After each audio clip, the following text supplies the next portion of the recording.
icyo nabwira rero abantu batoya ni ukuvuga ngo icya mbere ubuzima ntibujya bworoha, niyo bworoshye ni igihe gito. Utegurire iby'igihe gikomeye. Tuzanaho urusaku, abaduhimbira, abatwifuriza inabi, ndetse rimwe na rimwe abarasa amabomba akagwa mu Rwanda, indege zambuka imipaka bigira bite, urusaku muri Loni, ibihugu byose. Ariko mwari mwabona ikindi gihugu kingana nk'icyacu isi yose iteraniraho ikavuga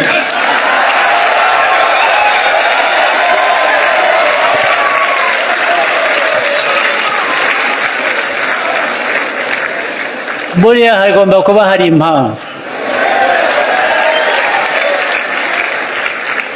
Impamvu ni iyi. Impamvu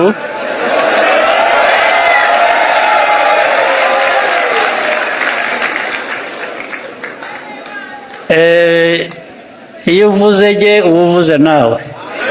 Ubwo ni twese hamwe. Ibyo byose rero bibomborekana. Nababwiye ko bitatubujije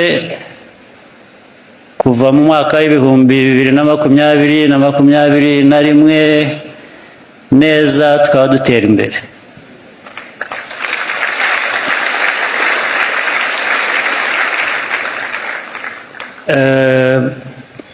Abatuzanaho ibibazo by'ibindi bihugu bakabitugerekaho,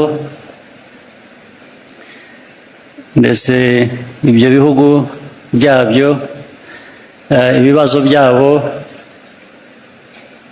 nabyo bakaryoherwa. Niyo mpamvu nyine ibyo navugaga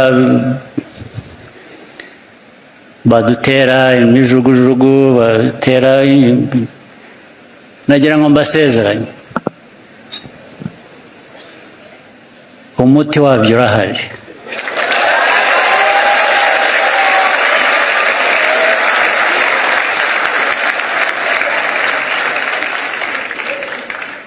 Umuti urahari.